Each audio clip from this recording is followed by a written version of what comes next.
Hi and welcome to episode 3 of the Pigskin Project. How you been this week?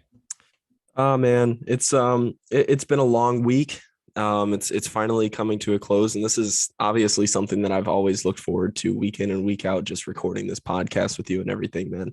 It's been a pleasure, and I look forward to doing it more. As weeks go by. Yeah, it's I love it. It's definitely a highlight of my week.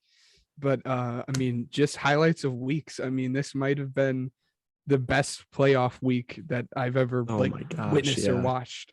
This might have been the greatest divisional round that I have probably witnessed in my life. Okay.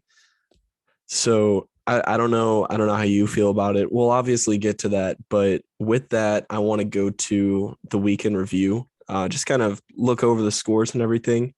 Um, to me, I think Ryan Tannehill looked like he switched back to his Miami days, because Tennessee lost to Cincinnati 19-16 in a shocker that sent the first number one seed down.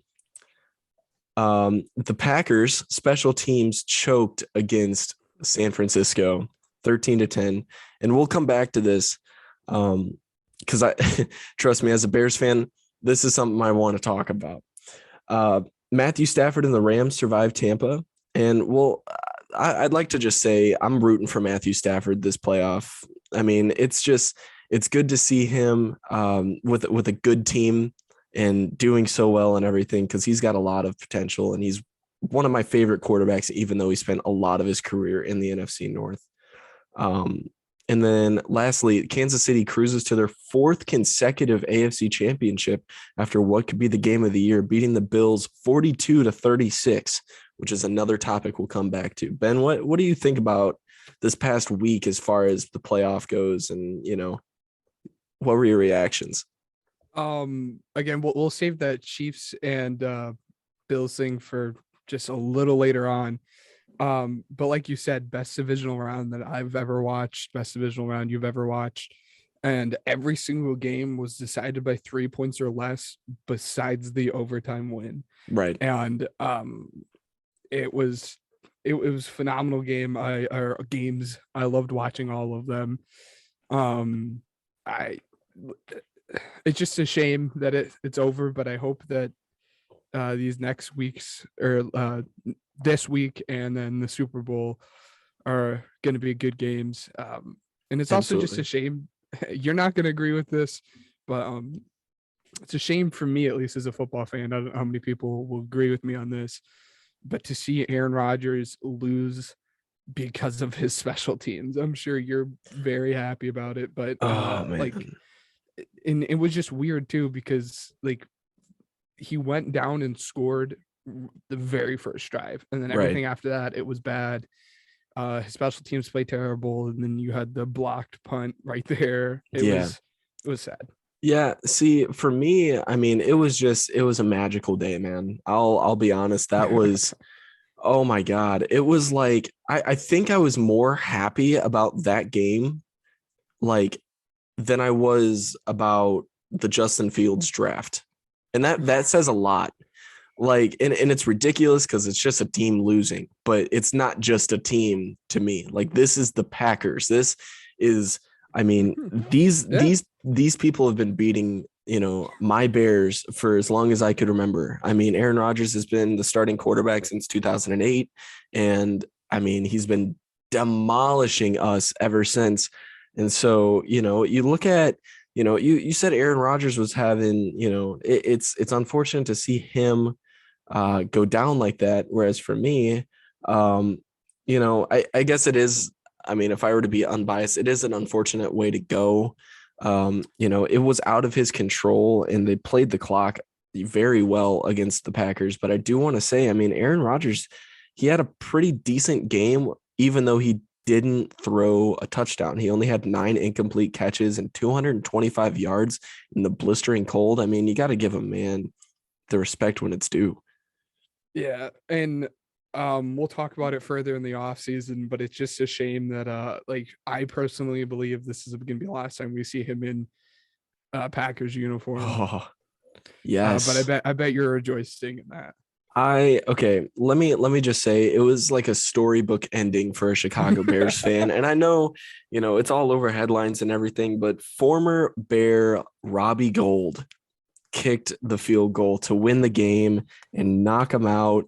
And it was almost like, because everybody was like, man, Robbie Gould, it was Robbie Gould that did it, blah, blah, blah. I tweeted out literally minutes after that. I said, we didn't cut Robbie Gould. We deployed one of our greatest soldiers.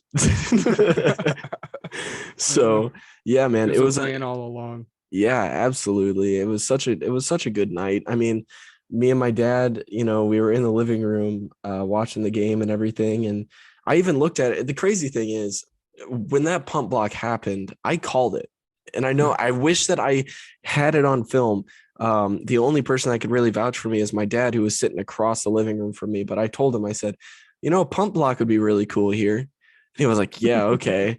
And then a punt block happens and everybody's looking up in the air to see where the ball went and everything. And I'm like losing my mind in the meantime. 49ers take it back for a touchdown. And that's it. Like, that's when the momentum shifted. That's when everything else changed in the game. And that's when I realized this top team that's a Super Bowl favorite could go down.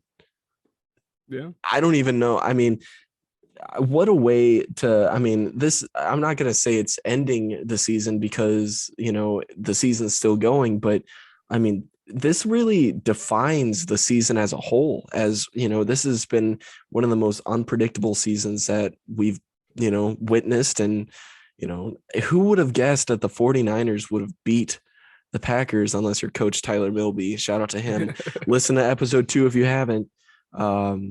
But yeah, speaking of Super Bowl favorites, though, the Chiefs and Bills, what a matchup.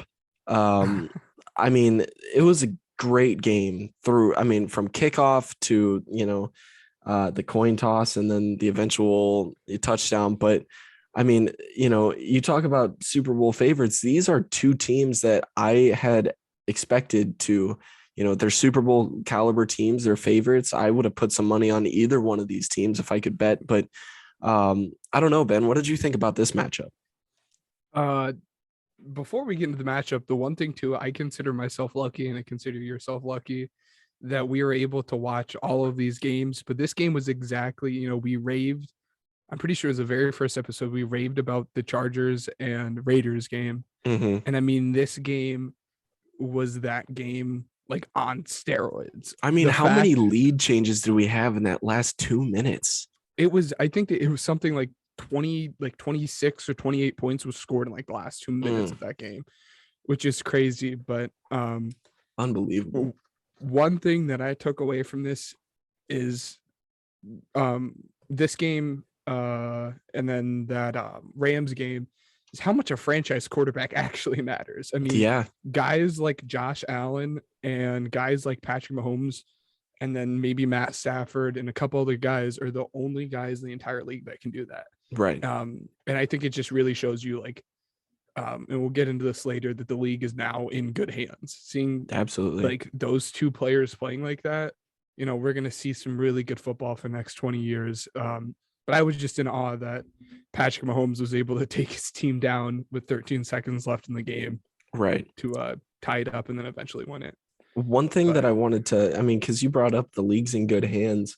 I saw a post on Instagram later that night that Patrick Mahomes and Josh Allen might as well be, the next, I think it was like Brady versus Payton, Yeah.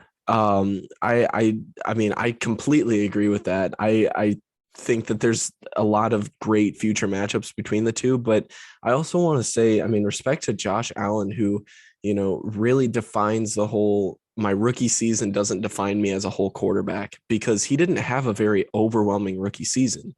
And, as a Bears fan, I know that I'm extremely hopeful for Justin Fields, but I really do think this past draft class has a lot of potential in terms of talent. And I think, if you look at Trevor Lawrence and Justin Fields, Mac Jones, these are 3 quarterbacks, and I'm not even talking about, Zach Wilson or I don't know, Trey Lance. Yeah. That, this quarterback class could be, that nobody knows. There's a lot of potential with these quarterbacks, but it could be a bunch of busts, or you never know. This could be the NFL equivalent to like the 2003 NBA draft. I think it'll probably end up being something like God, I think 2017's draft class. That was a draft class with Patrick Mahomes and Deshaun. Right. And I think it'll probably end up being something like that, where you have a few like the quarterbacks are either gonna be good or they're gonna be Mitch Trubisky. I mean, I think it'll be something like that. I think we're gonna have some good quarterbacks come out of that class for sure, though. But with that being said, though, I mean, there's a lot of controversy coming out of that game. And I mean, I've heard a lot of reports about it. I've heard a lot of upset fans. And as a football fan, how could you not want the playoffs to be extended? Or not the playoffs, but the overtime period to be extended. I remember there was a game, I think it was Texas A&M versus LSU. A couple 72. Yeah. The thing is, I believe I tweeted it out, or I sent it to somebody. I think I tweeted it out. The NFL, in my opinion, needs to change the overtime rule, because these teams could have gone back and forth all night, and the views and everything. I mean, I truly believe the league's missing out on a lot of money. They're missing out on a lot of opportunity to change this playoff or the overtime. I mean, obviously, I think if you were to do it in the playoffs, like, I think ties are kind of useful in certain situations. So maybe not in the regular season, but at least in the playoff, extend the overtime rule. But what do you think about it? Yeah, I've been saying it forever. The overtime rule needs to transition to what I think the colleges. And for those who don't know, it's each team gets the chance to possess the ball. And like, if, let's say the Chiefs go down and they score their touchdown, and then the Bills score their touchdown, then you just keep on going back and forth until either a team doesn't score or a team scores a field goal and the next team scores a touchdown. But again, I feel like they're missing out. But I mean, it's just a shame for me, because Josh Allen, I mean, he played his heart out. Right. I mean, and it's just, I don't know how you can see somebody play the way Josh Allen did and the way Patrick Mahomes did and not want to see more of that. And I think the league really did rob us of such, a I mean, if they had this overtime rule, I mean, it could be a historically scoring game. I mean, like, we scored 28 points in the last 2 minutes of the game. Like, if that can, we could have saw upwards. But like, if the league extended the overtime rules into what the college was, I mean, we could have saw upwards of 100-point game. Yeah. And it's just a shame that the league robbed us of something, I mean, that could have gone down historically. I mean, it was such a good game. Like you said, definitely the best game I think we've seen all year. And I mean, it could go down as one of the best just games ever we've seen. Right. It was such a good game. And I think it does need to be changed. I mean, even the winning head coach, Andy Reid, came out and said that, like, he didn't even agree with overtime rules. Like, he even thought that the Bills should have gotten an extra chance. And that's coming from the person who won the game. Yeah. And to be fair, he did lose in overtime a couple years prior, but, and it was given the same circumstances as well. I think Patrick Mahomes could have won that game too if he got the ball, but what goes around comes around. But I mean, I'm going to throw it back to the bright future talk and swing us over to the weekly news. I mean, and there is a lot, but in terms of bright futures, I think we should start out with my Chicago Bears. I mean, they signed former Chiefs executive of player personnel Ryan Poles as their new general manager. And as of today, just a couple hours ago, and we're recording this on Thursday, they signed Colts defensive coordinator Matt Eberflew, I believe I pronounced that right, as their head coach. And Ben, I know that you have a lot to say about this. So before I go on my little rant, what do you got? Again, I I'm sure you'll know more a little bit more about the Bears than I would as an Eagles fan. Um, but what I'm it was a fine hire. Matt Eberflus is, fine. I don't think it's a bad hire by any means, but the Bears just left potential on the table, and it just drives me off the walls because in the very first episode, I said they needed to hire a guy that can call and scheme an offense. And then they went out and hired a defensive coordinator. And I mean, as a Bears fan, who do you see as the face of the Bears in the next 10 years? For the next 10 years, who do you see as the face? It's obviously Justin Fields. Exactly. So they needed to do what they should have done to protect their biggest investment in Justin Fields. And they kind of, they shit the bed. I mean, you should have gotten, and it's fine. I think Justin Fields will be fine, but you should have done, what you should have done to maximize the potential in the investment of Justin Fields. Right. Justin Fields will be fine, but if you hired a guy like Brian Leftwich, imagine how much better, how much bigger of a step he could have taken. And again, I think Matt Eberflus will be fine, but it is a shame to me as somebody who's going to watch Justin Fields play for the next 10 years that you guys didn't hire the right guy. You guys didn't hire a bad guy, but you guys definitely should have hired somebody with the offensive potential to help Justin Fields flourish, and you did not do that. I completely understand what you're saying from an outside perspective, but listening to the press conference with George McCaskey, talking about the general manager role and, how they're going to conduct this, hiring process is obviously how they're going to use their future. And to all the reports, by the way, and I just want to go on a little rant, all the reports that said that the Bears is an attractive job because they have the assets like Justin Fields to trade away. Screw you guys. You are using that for clickbait. They're not trading away Justin Fields, no matter how much. And Bleacher Report for putting away that, Justin Fields for Russell Wilson trade thing, right? Let me tell you, in case you didn't know, there was a trade proposal by Bleacher Report that sent Justin Fields, Roquan Smith, their second and third round picks from this year, their first and third round picks for next year, and then their third and fourth round picks for the year after that for Russell Wilson. And I think that is a completely stupid trade. But I will say the general manager that they picked was the correct choice. Out of everybody, I believe that was the correct choice. I've looked into it. I'm not really too big on general management, but I do know Ryan Poles as, the former chief executive of player personnel for the last 7 years. I mean, he's done a phenomenal job from building that team from the bottom up. They were once, trying to win the division, and now they've gone to 4 straight AFC championships. That is a fine accomplishment. And I think that if you could do that for Chicago, you're going to become a legend. As far as Matt Eberflus, I mean, I think, his defense has been outstanding.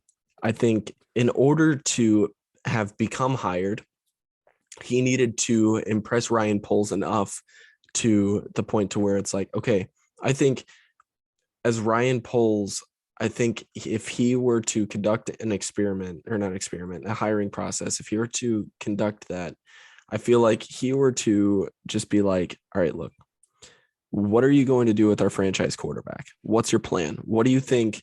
How are you going to use it? I know that you're a defensive coordinator, but I know that you're also bringing in an offensive coordinator. What are you going to be looking for in that offensive coordinator and your coaching staff?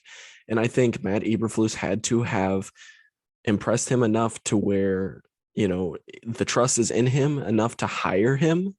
But I also do want to point out, I mean, the defense is looking up. Matt Eberflus, he had, in his first year as defensive coordinator, he went to Indianapolis and, brought them from 26th ranked defense in the league all the way to 16th ranked defense in the league, which, I mean, they didn't have any talent come in or anything. But, I really do think, Eberflus's Colts, they've consistently been league leaders in takeaways as well. I believe that that's going to be a huge plus for our defense as well. And his defense is also set around a great 3-tech, a fantastic will linebacker, and a solid slot corner, which, I mean, correct me if I'm wrong, but I think Chicago has all of that in, our awesome defensive line, Roquan Smith and Jalen Johnson. I mean, the defense is going to be great. I think whoever he works with the defense is going to be great. I think the pieces that we'll bring in the offseason is going to be even better. But as far as, the signing and everything, really it all comes down to who he brings in as offensive coordinator. And that's going to be my next headline that I'm really looking for as far as who he's even looking for. A name that I would say, and just to finish this out, a name that I would say to look for as far as offensive coordinator is actually somebody that interviewed for the head coaching position, and that's Jim Caldwell. I think, we've talked about it last episode about how he didn't really develop some kind of, identity, but I do think that he has an outstanding quarterback development, and I think, he could provide a lot for Justin Fields. And with that, I also think he could provide a lot for the offense. And I'd love to see what a coach could do with this Bears team if he could take a Lions team to the playoffs. So, yeah. And the two closing thoughts I had on the whole situation was like, again, your guys' defense was fine. Your defense was never the problem. And that's why it kind of shocked me that you guys hired a defensive guy. Again, your guys' defense has always been fine. Your guys' defense was pretty good this year for the most part. Average. Secondary's iffy. Yeah, but that can always be fixed with, a couple draft picks. Offense is way more than just a couple draft picks away from being a good offense. Well, before I'm sorry to cut you off, but before you move on to your next, statement on the Bears, as far as hiring an offensive minded coach, and as much as I want to agree with that thick and thin, I mean, if you look at the people doing the hiring process and everything, their last two offensive coaches, as far as head coaches, do you know who those two are? Mark Trestman and Matt Nagy. If these people are good at doing anything, it's hiring defensive coaches. I mean, they struck out once on John Fox in the past 3 hiring as far as, defensive coaches, but you have Lovie Smith, and then you have John Fox, and then you have, what I think is the next successful Bears coach in Matt Eberflus. And, obviously you fill in the gaps with, John Fox and Matt Nagy, but, I think that there's a lot of potential here. But what was your last statement on this one? Yeah. And again, my last statement, well, I guess this is kind of going off my other one, is the reason I want my head coach to be the offensive mind is like, suppose you bring this great offensive mind in as your OC. Now you have to worry about him leaving and becoming a head coach, and then becoming a head coach and becoming a head coach. Whereas if your top offensive mind is your head coach, you never have to worry about that ever. It makes sense. And that's why I'm for that. And then the other thing is, I don't think Poles actually had any say in this one, because, I mean, you guys hired Poles yesterday and then did Eberflus today. I think it was your guys' owner who did most of the head coaching stuff, because he was on his second or third interview with you guys before you hired him. It makes sense, but if you look at, back at, and I mean, who knows what's happening behind the scenes? Yeah. But the last 3 coaching interviews have been conducted by our newest general manager and Ryan Poles. They hired him just a couple days ago. And so I think, with that, I mean, Ryan Poles, if you looked at, the socials and everything, he looked ready to work, man. I mean, he pulled up in his car in -degree weather and everything at 5 o'clock in the morning, walking into Hallis Hall. He looked dead into the camera and said, "Bear down, let's get to work." And it's like, as a Bears fan, if that doesn't make you want to run through a wall, I'm not sure what will. But moving on, the Vikings have hired former Browns executive Kwesi Adofo-Mensah as their new general manager. The Broncos have hired Nathan Hackett as their next head coach. And what's you wanted to say something about that. What you got? Yes, and one more thing. The fun thing, this is literally gonna take like 10 seconds. The fun thing about the Ryan Poles thing though is there's just a little fun connection. When he came into the league as a player, you guys were Mhm. the ones who like signed him as a UDFA, an undrafted free agent. Yeah. So I just think it's fun that his introduction as a player into the league is through you guys, and then his first GM position is you guys. So I thought that was fun. Yeah, definitely. Um, Um, Go but ahead. with the Broncos hire, I hate to say this, I hate to say this, but it baffles me that You they done hired. messed up. It is. I don't know. I don't know how you fire your head coach and then hire somebody worse than the head coach you just fired. He like it.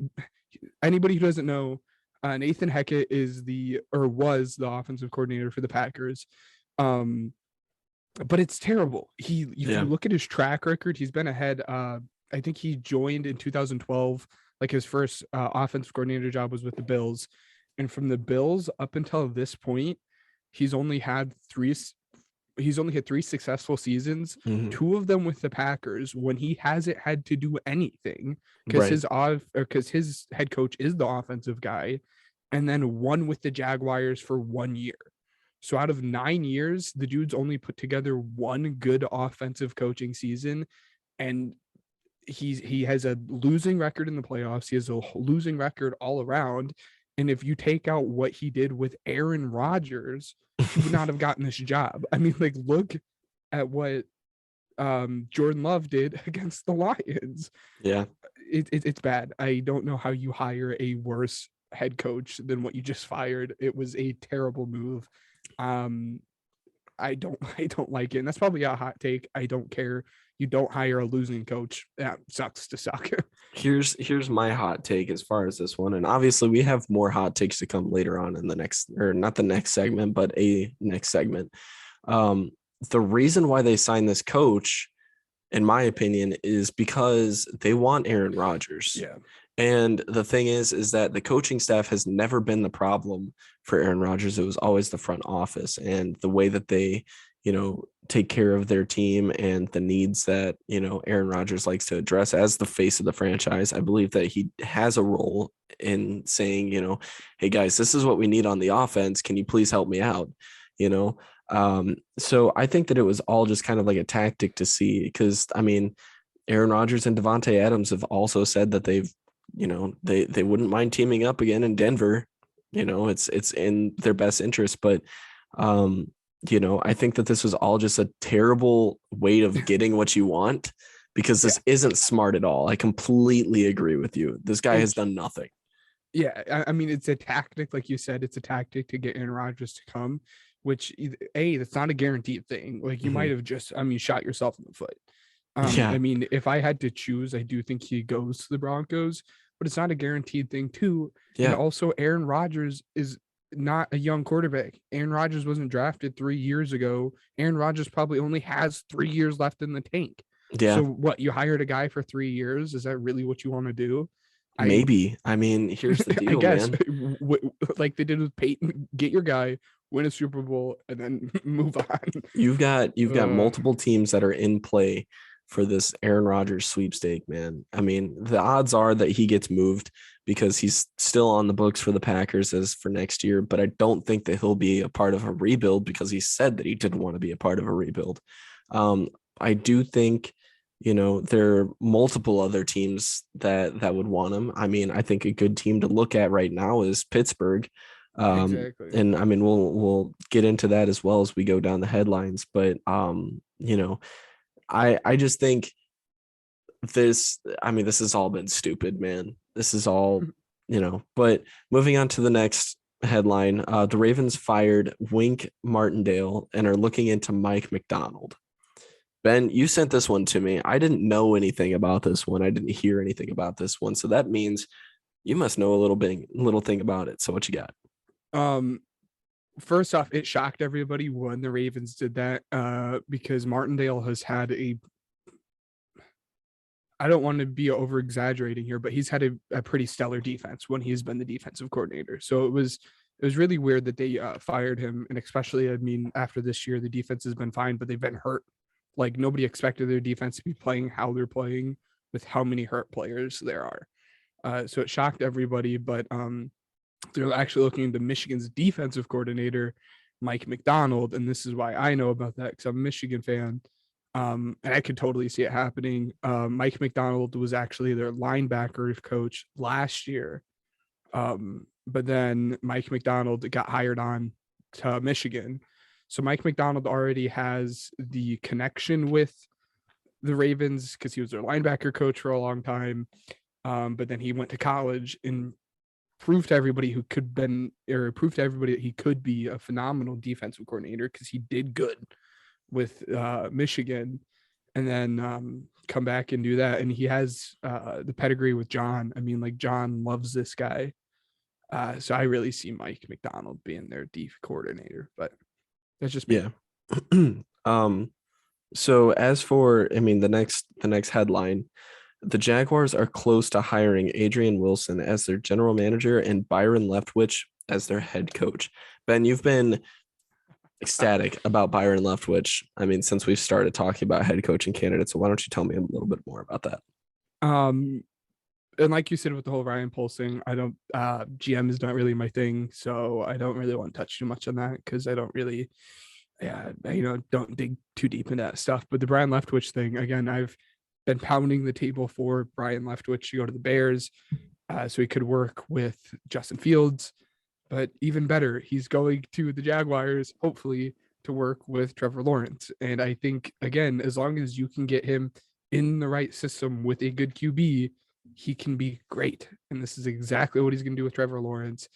And it'll also be interesting because it's fun that he got to work with Tom Brady. And I think that'll be able to definitely help him teach the younger quarterbacks, and especially a guy like Trevor Lawrence, who is closer to Tom Brady than what like Justin Fields is. But right. I'm happy for it. Again, they need to hire somebody to maximize the potential in their investment. It's the same thing I said with the Bears.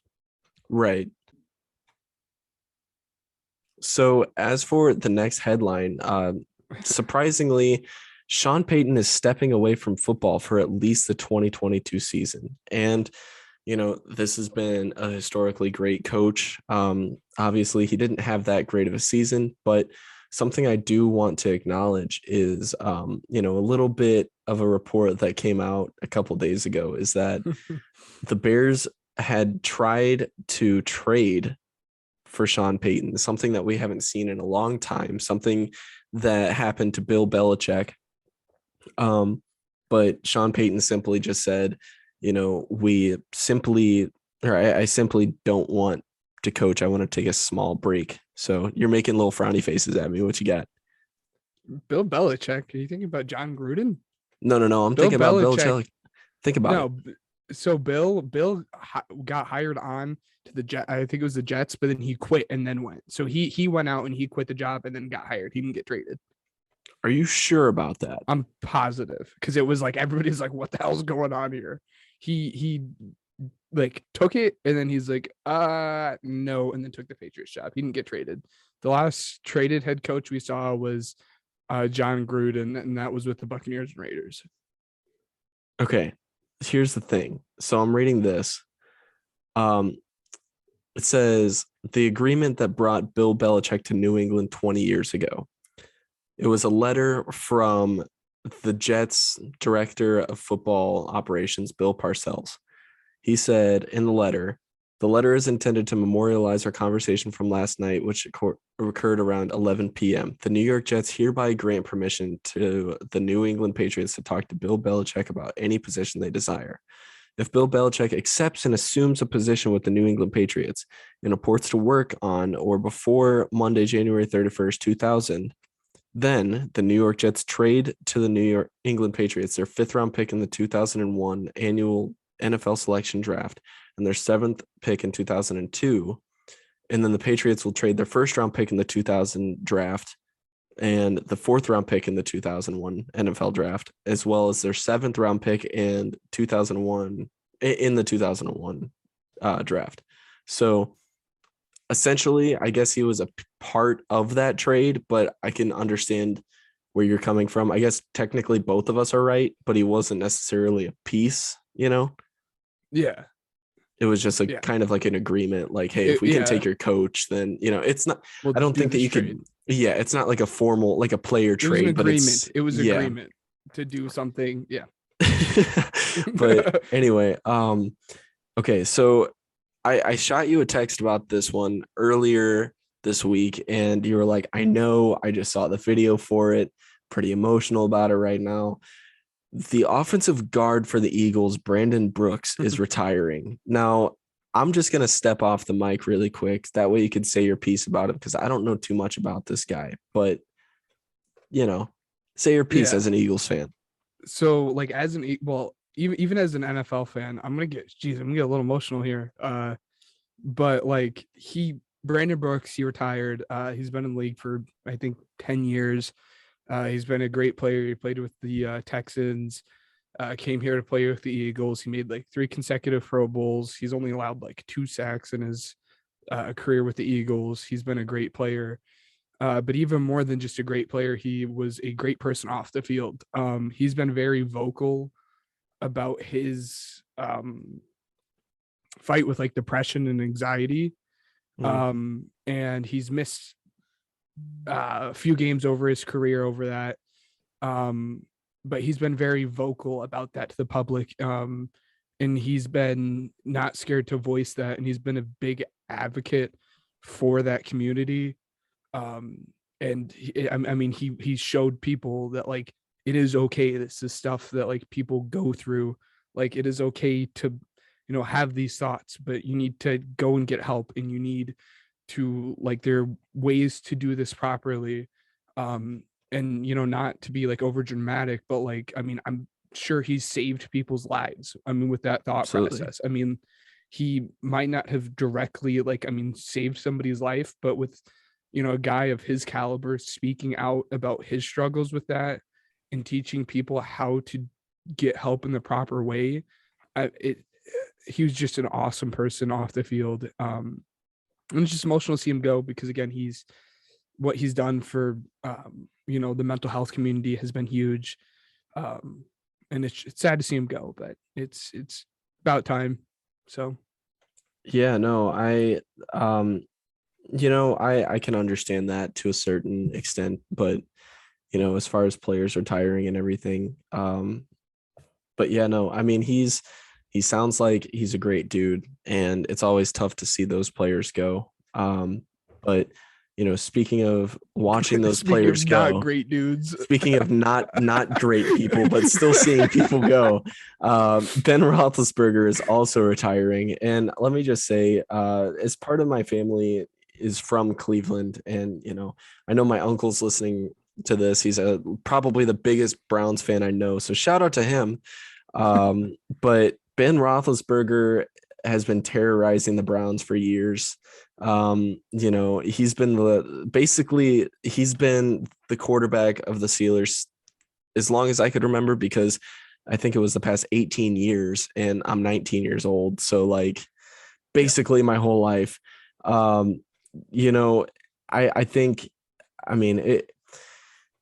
towards the end of his career, I started to get a little bit more respect for him. Obviously, there are some stories and stuff like that have happened in his career, but at the same time, you have to recognize this guy has a family. He's moved on. A lot of people have moved on past, the mistakes that he's made as a human. I'm not going to condone those mistakes, but I do want to say, hold on. I'm gonna stop you real quick. Unrelated topic. I don't want to consider this breaking, but Adam Schefter just reported that Josh McDaniels is in the process of getting a deal done with the Raiders. So it's not a for sure thing. But like, wow.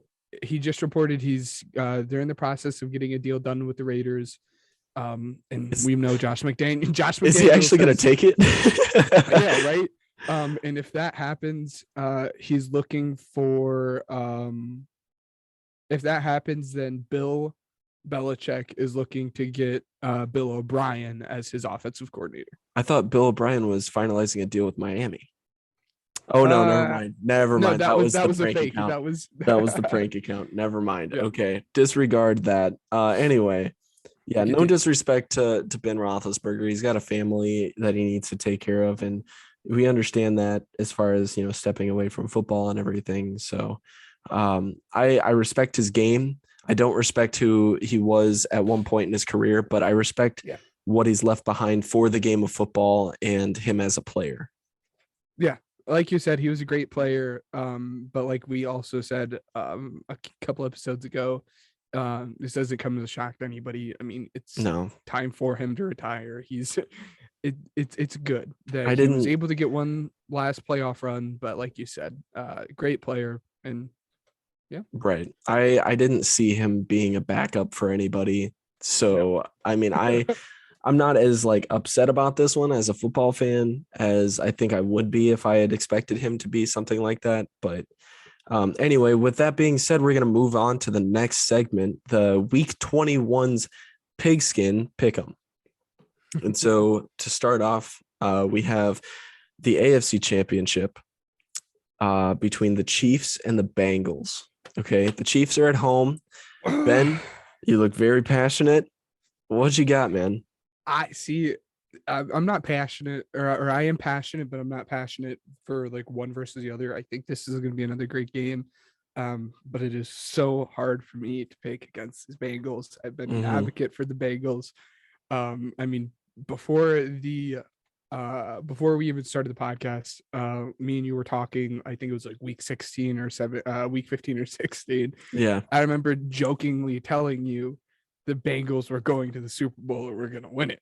And I looked at you like you were crazy.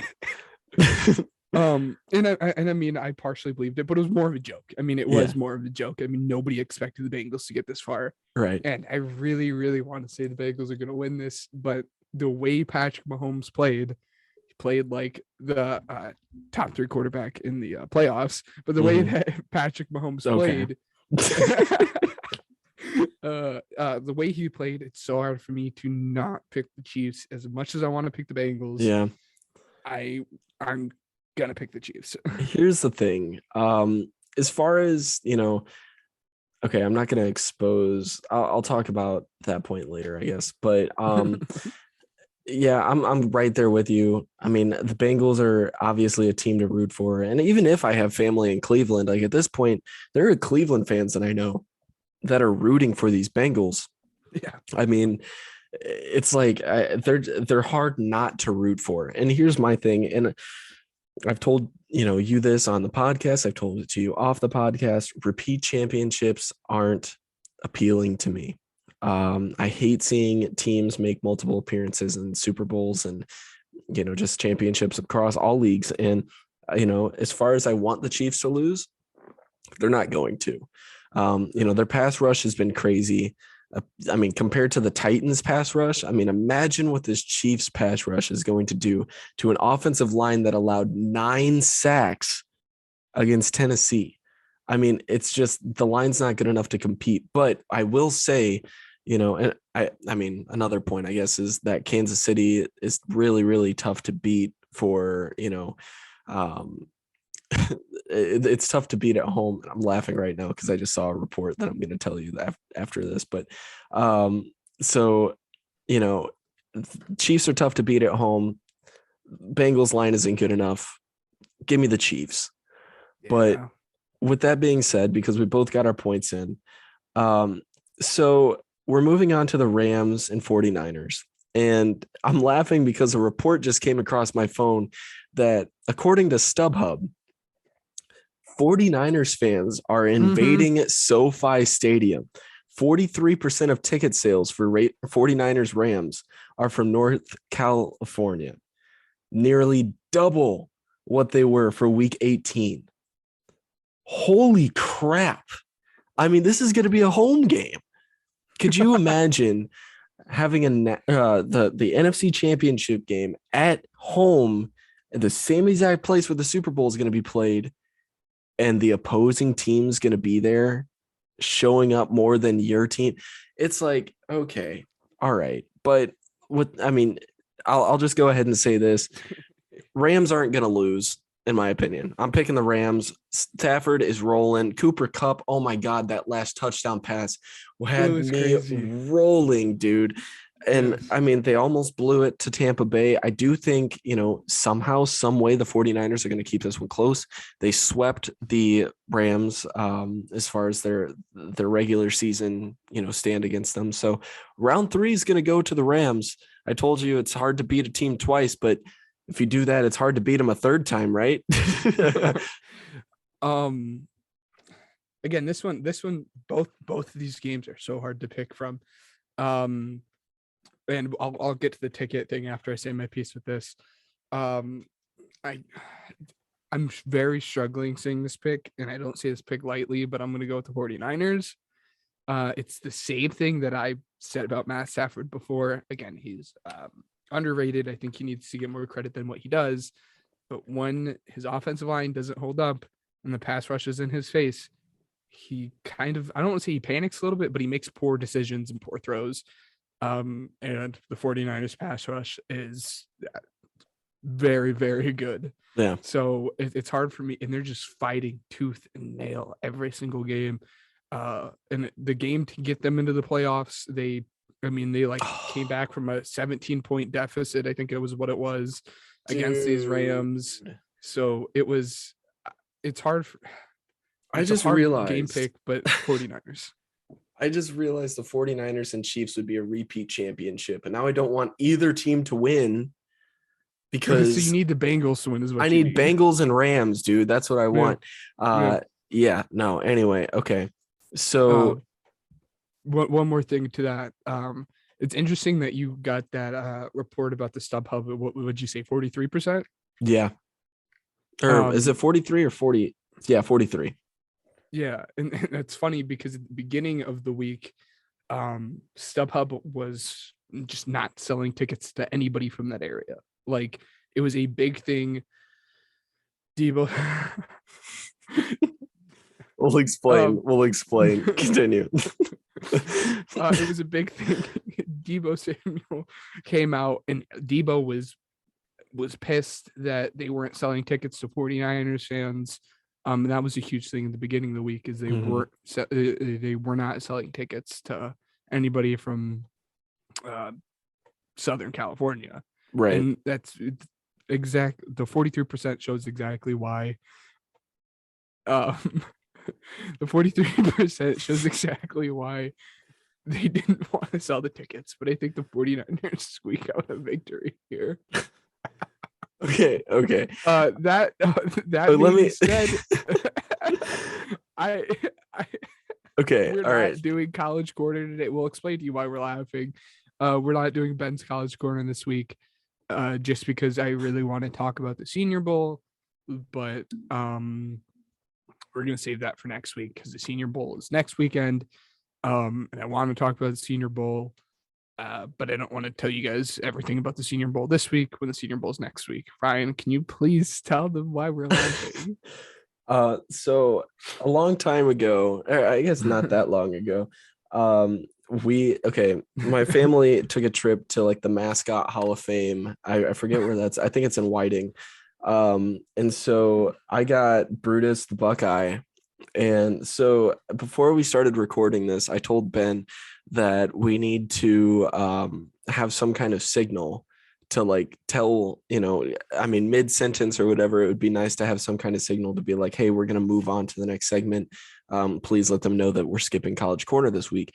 And so the first thing that I grab is my, Brutus the Buckeye stuff, I guess stuffed animal or whatever.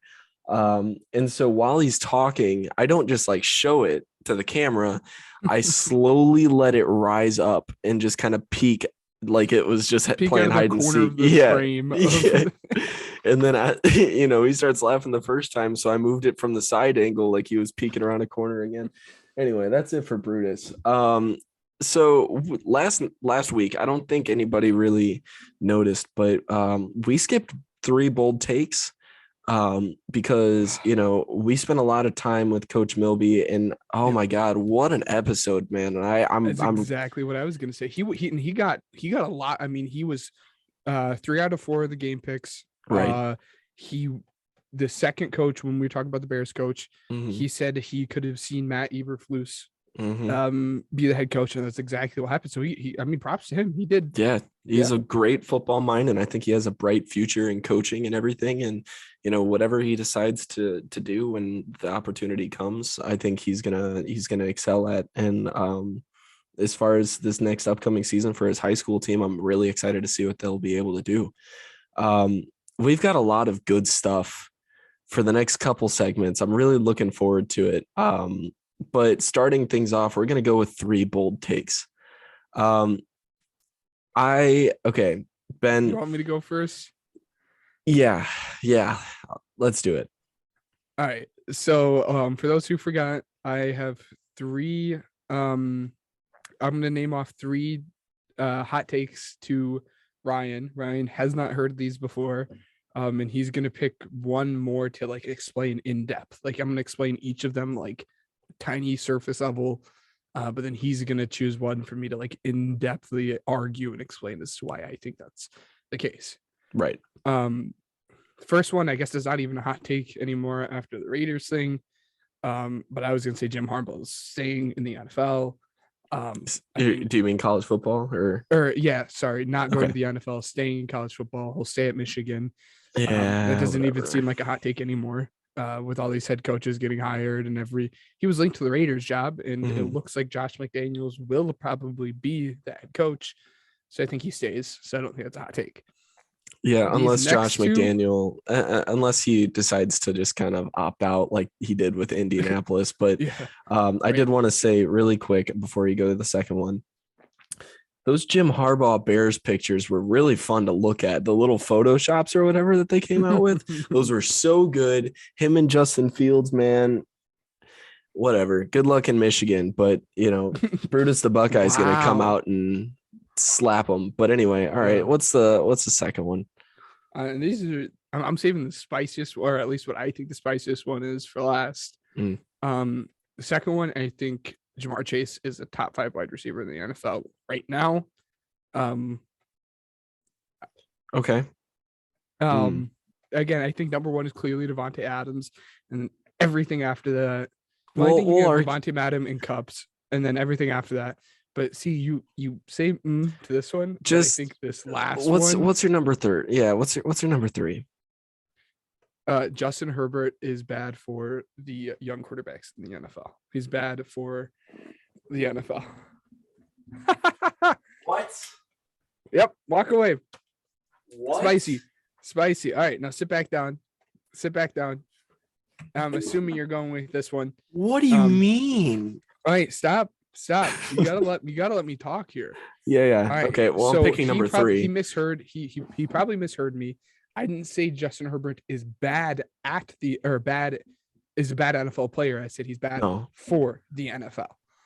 And I can't even take this. I was talking to another friend off air when I was asking him what he thought, and this is actually his take.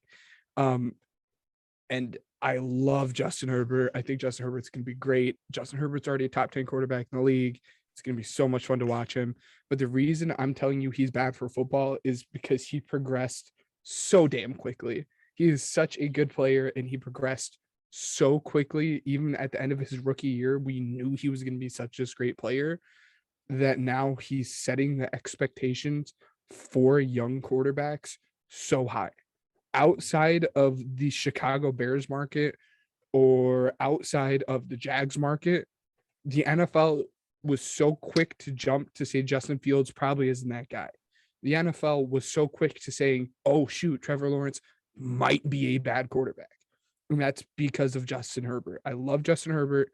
He's great, but he set that expectation so high that now NFL teams and NFL fans now want their rookie quarterback to come in and immediately be that guy, which it shouldn't. I mean, it took Patrick Mahomes a year. I mean, Patrick Mahomes is the best quarterback in the league. He didn't even play his first year. I love Justin Herbert, and again, but he's like he's the catalyst to speeding up this QB development process, and it's just not good, because as soon as we're now thinking like, now you throw out this potential quarterback out the window, like somebody like Malik Willis, because Malik Willis, who's going to be in this draft, has the highest potential versus somebody like Kenny Pickett, who's pro ready and will play right now, but is not going to, doesn't have the same potential as Malik Willis. So he's now speeding up this QB development process and making people think Justin Herbert is bad, making people think Trevor Lawrence might not be good because he was so good so quick. I think, okay. So now does that make a little bit more sense now that I explained that? I It had that initial shock value, but I bet after hearing that you agreed. Okay. I guess it makes sense, but here's what I'm going to say is I think the ownership of these teams, or just these teams in general, make the quarterback, as far as, you know, if you look at Josh Allen, for example, right? And this is my point. Josh Allen was fine. Josh Allen was allowed that. This is who I was forgetting. Right. Josh Allen was allowed a year to be bad, and now he's I'm just saying, yeah, give me just a second. And that's what we need. Give me just a second. So he was given time to develop. He was an awful rookie, right? But, you know, Buffalo, they've had, you know, bad luck with quarterbacks. So, of course, his rookie year, he was like, you know, I don't think it's the quarterback that does it. I think it's just the team history. I feel like, you know, I guess I partially agree with you. But, you know, look at Josh Allen and the Bills. Like, the Bills were like, I don't know if this is the guy. He's not really that good as a rookie. You know, you look at the Bears and then you're like, oh, great. Justin Fields might as well be the next Mitch Trubisky if you just stat watch. Like, he's awful if you look at stats. But what you're not recognizing is the actual, like, QB skill. Okay. And I don't think, you know, I think the coaching also matters. I think the situation also matters. I think Justin Herbert had an awesome situation going into Los Angeles. And, you know, given the fact that he had, you know, a pretty solid offensive line. I mean, look at his offensive line this year, man. Look at all the offensive linemen this year's offensive line is not the same as last year's offensive line. Well, look at how many offensive linemen from the Chargers are going to the Pro Bowl. I mean, that's what I'm saying. This is different from his rookie year's offensive line was not. I mean, let's be honest. His rookie year's offensive line wasn't good, and that's why they came out this year and they spent all that money on the offensive line this year. I'm just saying he still put together a pretty solid, I mean, rookie year. Don't get me wrong. He's a great quarterback, but I think that it matters more about the situation that a quarterback is drafted into compared to, you know, if you're given Austin Eckler, Mike Williams, and, you know, what's his name? Keenan Allen. Geez, man, I can't. What's my problem with names today? Anyway, yeah, Keenan Allen. I mean, dude, that is a crazy good offense. And with that skilled of a quarterback and everything, just kind of born for that position, you know, it's different. Like I would say Mac Jones wouldn't be the guy if he wasn't playing for New England. I don't think that he would put up a case for offensive player of the year if he would have gone to Chicago. I don't think he's nearly a mobile player as Justin Fields. No. Like, it's different. He wouldn't have been able to escape the pocket and everything. And New England was just the perfect scenario for Mac Jones. He's the perfect Bill Belichick quarterback. Because of that, situation matters. And that's my point exactly. Quarterbacks will not come into the league and be good. Be good right off the bat. Like that's Justin Herbert is such an outlier. But now that I'm saying fans see Justin Herbert doing good and not taking situation into account, and now want all of their rookie quarterbacks to be good despite bad situation, despite bad coaching, like Urban Meyer. You know what? I agree with that, actually. Now that I think about it, because here's the thing. I remember Justin Herbert being so good where my dad was like, Justin Herbert is exactly what Mitch Trubisky was supposed to be. He is exactly like what he was supposed to be. And I don't think, you know what? Let me segue into my bold takes saying that. I don't think Mitch Trubisky got a good enough chance. And that's actually one of my bold takes. I guess I'll go out of order. But Mitch Trubisky will be a top 15 quarterback next season, no matter where he goes. That is one of them. He's not going to even. Okay. Yes, he will. Kirk Cousins won't be the starting quarterback of the Vikings in 2022, despite having an outstanding season. Yeah. And then number 3, I think the Buccaneers will collapse this offseason. They're not even going to be close to as good as they're going to be this year. Okay. And the thing is, I understand number 1, I guess, Mitch Trubisky, that one we can save for a later podcast, as far as, because he's a free agent, so we can save it for later. But yeah, let's this is a problem. I agree. Let's hear the Bucs one, because I think I agree with you, but I don't think most fans will. So Tom Brady, right? Great quarterback and everything. The way that he talked about in his press conference or whatever sounded the closest to retirement that he's ever sounded. If you talk to Rob Gronkowski, he will say straight up, hey, if I had to choose right now, I'm not playing next season. And I think that if anybody's going to be close to Tom Brady that's playing in the league right now, it's Rob Gronkowski. I think Rob Gronkowski knows that Tom Brady is seriously contemplating retiring. Tom Brady said that he could play until he's 50. Does anybody want to see that? No. But what hasn't Tom Brady done? He can retire right now. And I can actually see it. It's going to suck for football fans, unless, you hate New England. I know my girlfriend's parents hate Tom Brady with a burning passion, so I'm sure that it'd be just as good for them as it would be for Aaron Rodgers to retire, if that's a possibility, which also is a possibility, but I don't think it's happening. But, then you start looking into, okay, if Tom Brady and Rob Gronkowski end up retiring, who else could be leaving? And I think number 1, the first person that you have to talk about is Chris Godwin. Mm-hmm. He's a free agent this year. If Tom Brady's leaving, who's going to be his quarterback? Kyle Trask that they drafted in the 6th round? Like, I don't think it was the 6th round. What was it? Who's drafted in the second round? Seriously? Okay. Well, that's not, you're probably right. Second. It was either the bottom of the second or the top of the third. Anybody who doesn't know Kyle Trask, he was a quarterback at I think it was Florida. Right? He was a quarterback for the Florida Gators. But here's the thing, man. So, you look at all the wide receivers. In the second round. Okay. Thank you for fact checking that. Anyway, so he's not a great quarterback. He has great, opportunity. He developed under the GOAT. How could you not? But look at the free agents for the Buccaneers this season. You have Chris Godwin, Jason Pierre-Paul, their center Ryan Jensen, Ndamukong Suh, Rob Gronkowski, and these are all older players as well. But Leonard Fournette, OJ Howard, Ronald Jones II.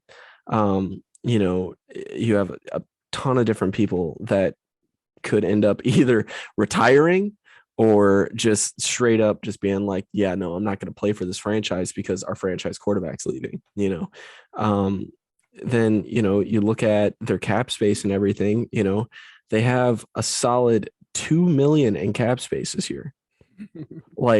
Nice, Tampa Bay. You have nothing going for you outside of Tom Brady and Rob Gronkowski, and they're getting up there in age. So yeah, 1,000%.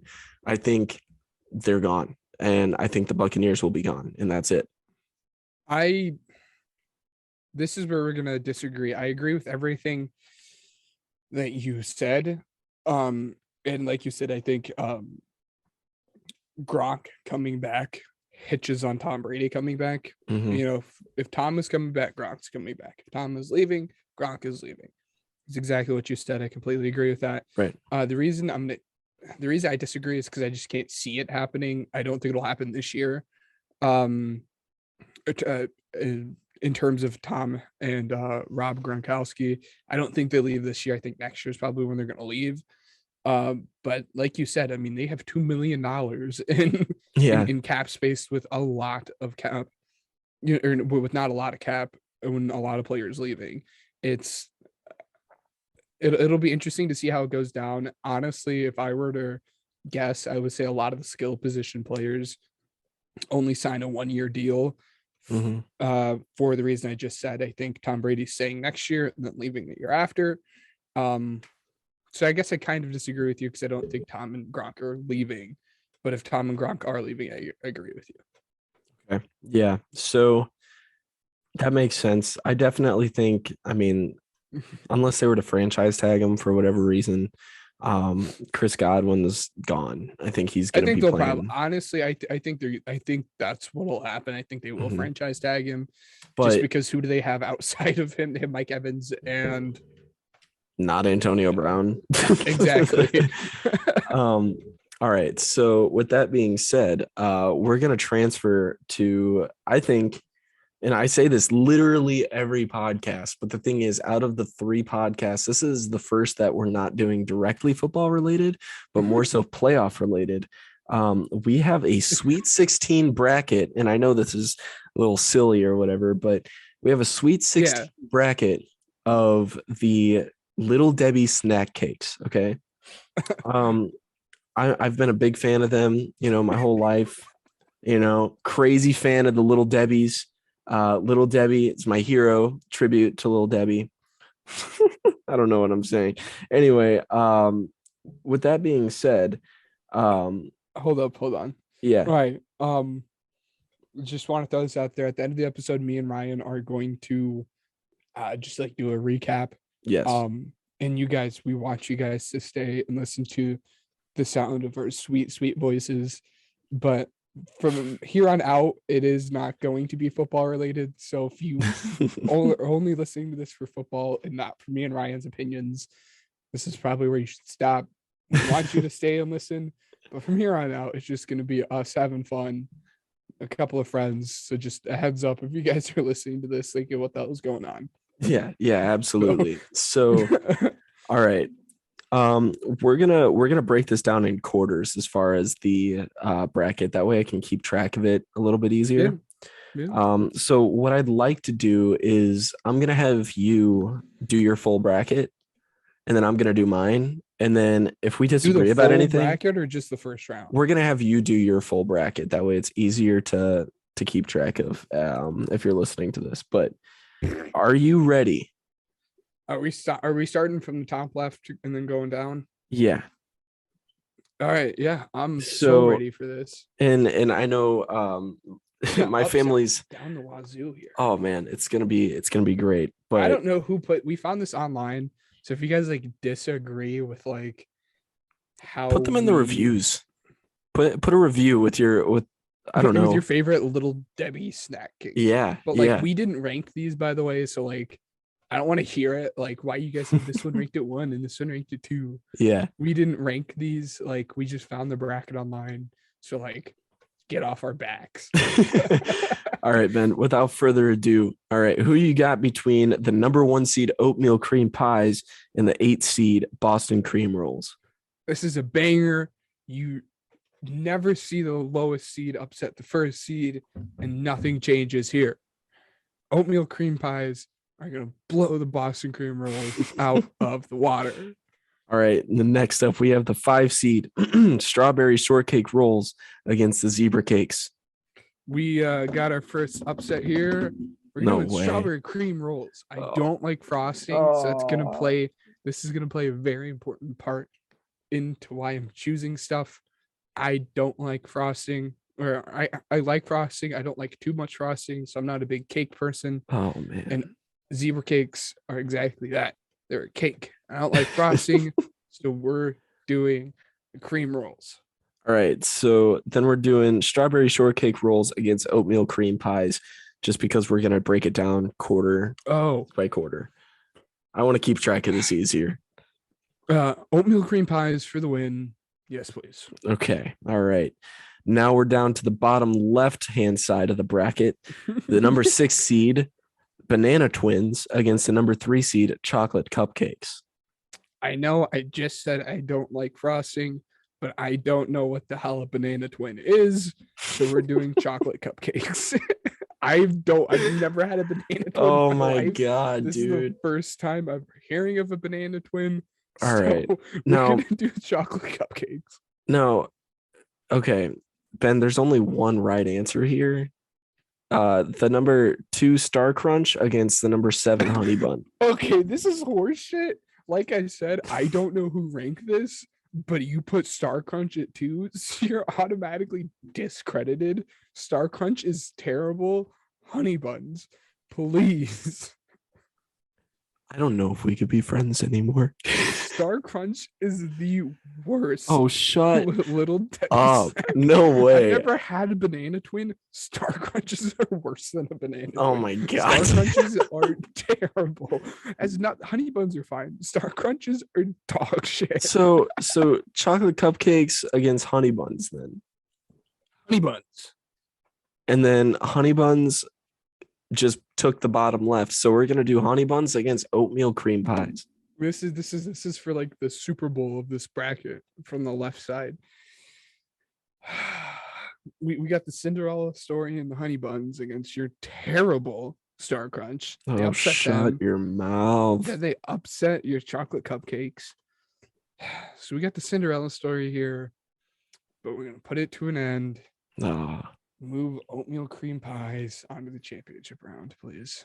All right, now moving on to the right side of the bracket, we have the Nutty Buddy bars against the donut sticks.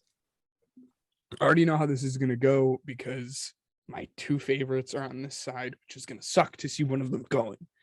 We're doing Nutty Buddy bars. Okay. Absolutely. If you don't like Nutty Buddy bars, you're a child. Okay, throwing it back to our football days where we had these at team dinner, fudge rounds, the 5th seed for whatever reason, against Christmas tree cakes. All right. I've never had a Christmas tree cake, so we're doing fudge rounds. Oh my God, dude. It's basically there's so many memories attached to the fudge round. I think the fudge round is average, but when I think of the fudge round, I think of my childhood. Oh man, fudge rounds are so good. We're taking the fudge rounds are taking this one. Just because you've never had a Christmas tree cake, it's basically a zebra cake, but it's just cut in the shape of a Christmas tree. Like that's it. Good. It's marketing. Out there. So chocolate marshmallow pies against cosmic brownies. If you like cosmic brownies, you're probably the same person that freaking eats Popeye's biscuits with no water. They're dry. They don't have any flavor. They're good with milk, though. They're okay with milk. They're not good. I don't like them. Give me. It's not a moon pie, but give me the moon pie. Okay. All right. Fair enough. Peanut butter crunch bars against Swiss rolls. Oh man, I totally just ruined the whole format of the playoff, but it's fine. Yeah, it's okay. I can assume what peanut butter crunch bars are. I've never had them. They look awful, man. They do. They look like a tag along. Yeah. They look like if a tag along was like put into a bar for. So we're putting just Swiss rolls. Again, that goes against the whole frosting thing, but they're not going to be here for much longer. Oh my God. Okay. So we're going to start back up at the top right just because I messed up, but Nutty Buddy bars against fudge rounds. You guys can't see this. I'm getting heat flashes trying to decide between the two of these. It's the hardest pick I've ever. This is harder than the Chiefs and Bengals pick here. Oh man, this is tough. We're gonna go with the Nutty Buddy bars. So. Okay. Wow. Okay. Mm-hmm. Anyway, I mean, according to seeds, this isn't an upset, but this is an upset. I'm upset about this. Okay, chocolate marshmallow pies against Swiss rolls. Here's your freaking upset, Ryan. Give me the chocolate marshmallow pies, please. Oh my gosh. Okay, chocolate. How many times? Not a freaking frosting's disgusting. Oh, well, you're gross. Anyway, chocolate marshmallow pies against Nutty Buddy bars. This is the bane of my existence. This is what I told you, my two favorite things on the right side of this bracket. You're telling me you like a good moon pie? Is that what you're telling me out of all of this? Moon pie is phenomenal. Oh my God, dude. I would have. Dude, that's like basically the Popeye's biscuit of desserts, man, for me. I mean, it's good, but like you get the marshmallow, you got the nice chocolate on the outside. Dude, but it's so much. Do you like s'mores? I do. It's a s'more. But it's It's so what it is. much, dude. It's so much. The flavor is the marshmallow with the chocolate, with just a little sweet and bitterness of the bread or cracker or Oh whatever my it's God. on. Yeah. It mixes to form. We This, should, hey, I like just want to, have you seen Ratatouille before? are you talking about that scene where he eats the The cheese and the scene where he eats the strawberries cheese and and then you can stuff? see it light up and yeah, that's what a moon pie does to So, me. so wait a second. Are you picking them or the Nutty Buddy bars then? Oh, this is tough because I have so many good like I grew up on Nutty Buddy bars. Okay, I used to throw those realistically, bad boys into a freezer. does it matter And who's winning in the next round? That's my question. well, that's the thing. This is the winner. Whoever comes out of this wins. I love oatmeal cream pies, but this is the winner here. Okay. I used to throw these bad boys in the freezer after a nice hot day of playing in the sun. Come and grab a Nutty Buddy bar. That being said, They're not popsicles, bud. we're not not that, but they're great. You ever have a frozen Nutty Buddy bar before? I haven't. No. You haven't. Then you haven't lived life. Dude, I like when it melts in my fingers and I could suck off all the That's chocolate off my thumbs. Disgusting. That's disgusting. Ew. No. For that reason, the moon pies are moving on. Like Okay. I said, the moon pies are the upset of this bracket. The moon pies are beating out the number 1 seed, oatmeal cream pies. Moon Oh, pies are taking the crown here. all right. That's What it. now? That's All it. right, What my now? turn. I'm doing my bracket, bro. I'm reading the bracket to you, so everybody doesn't know we're doing this all over again. Ryan, oatmeal cream pies versus Boston cream rolls. I don't think I've had a Boston cream roll, but I have an idea of what it tastes like. And I mean, it's not beating out oatmeal cream pies. It's Boston cream is nasty, by the way. Give me oatmeal if you- cream pies. I like that. All right. Now are we gonna do? I already know the answer to this. Are we doing the strawberry shortcakes or the zebra cakes?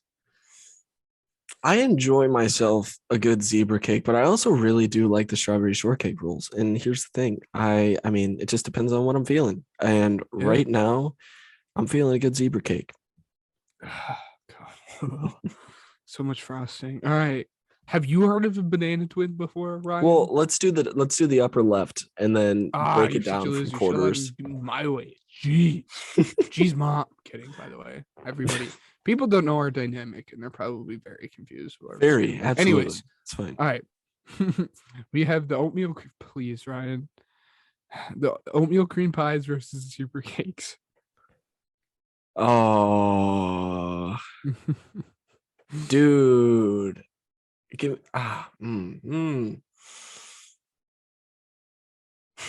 Okay, here's the thing. Here's my process. So, oatmeal cream pies, they're good, but if you let them sit for too long, like, bleh, Why are you letting them sit? Why are you letting them sit? That's my question. Jeez.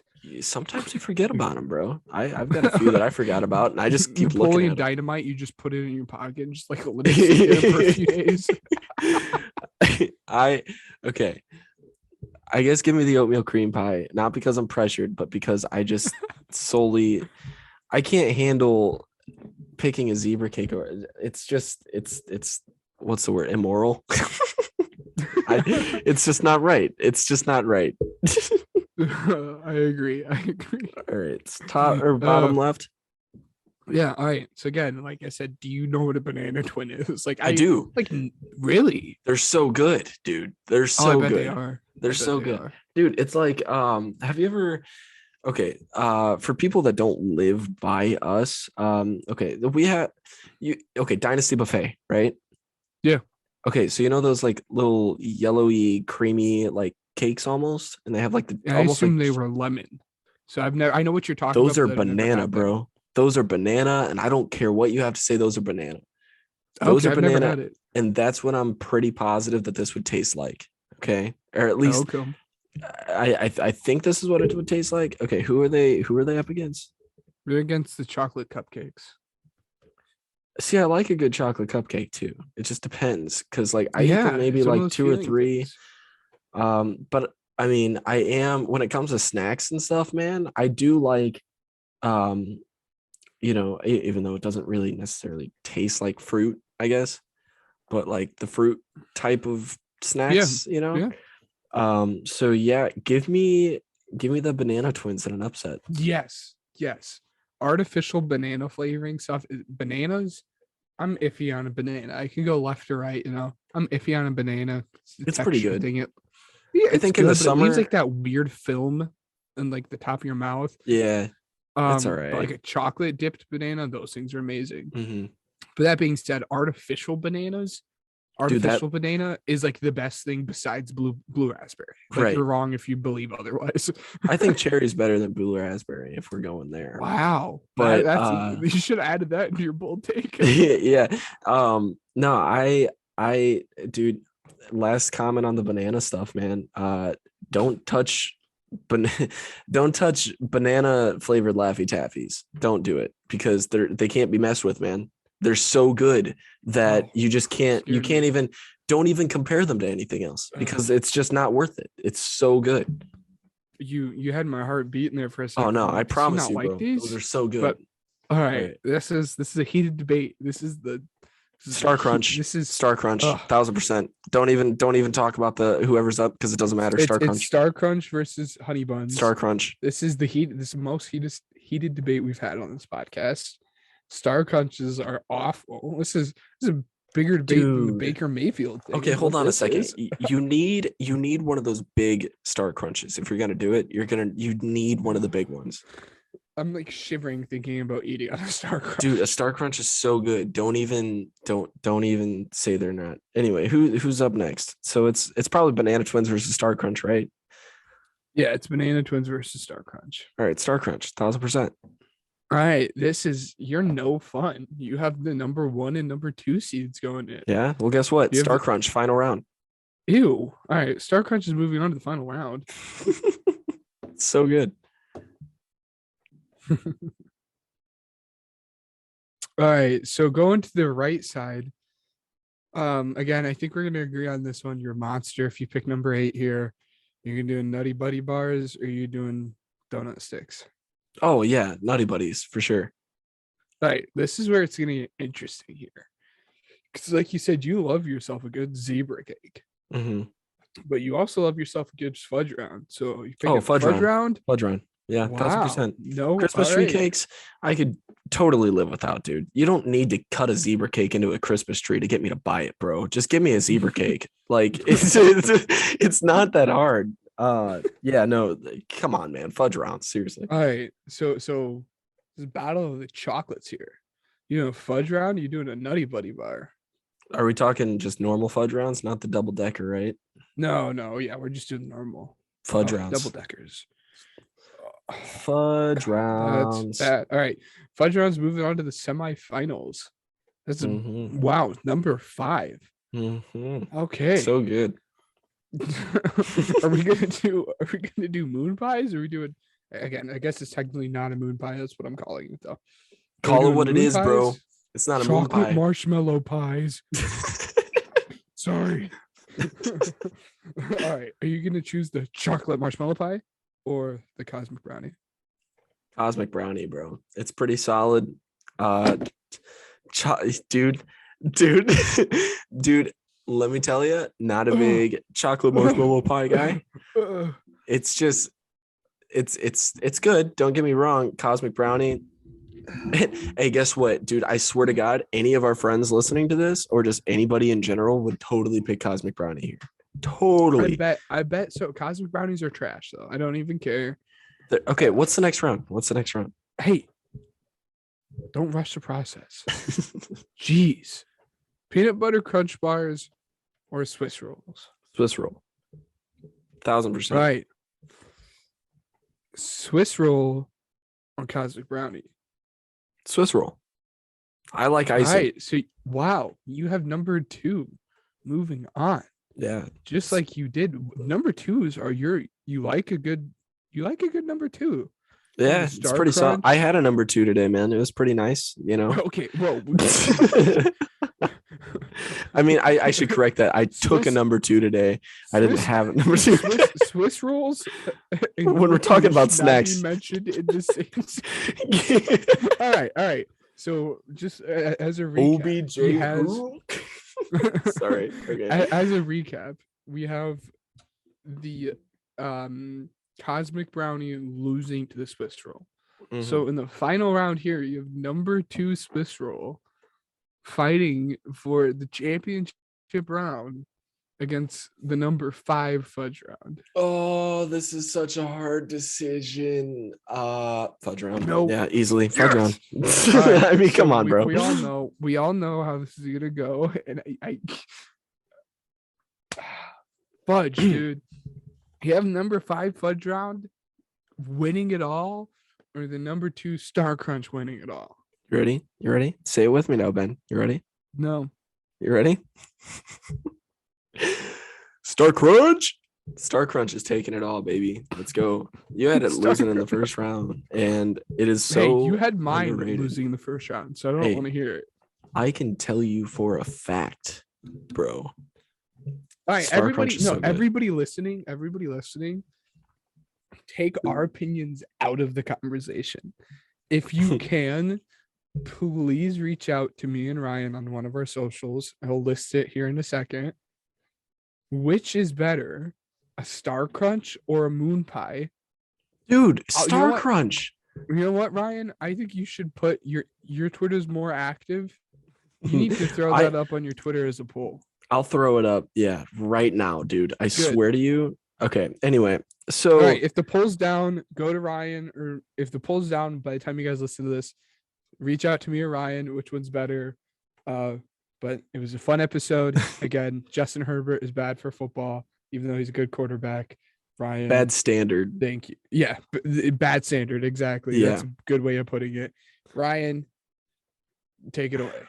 And thank you for having me. We'll see you guys next week. Yeah, it was a great show.